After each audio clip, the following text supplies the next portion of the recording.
Praise the Lord. எப்பொழுதும் துதி. எத்தனை மனிதர்கள் பார்த்தேனையா, ஒருவரும் உம்மை போல இல்லையா. நீரின்றி வாழ்வே இல்லை உணர்ந்தேனையா, உந்தனின் மாறா அன்பை மறவேனையா.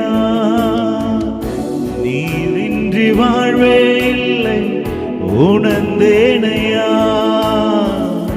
உந்தனின் மாறா அன்பை மறவேனையா. துதி உமக்கே, கனம் உமக்கே, புகழும் மேன்மையும் ஒருவருக்கே. நாம் துதிப்போம், துதியினால் ஜெயம் எடுப்போம். ஆமென்.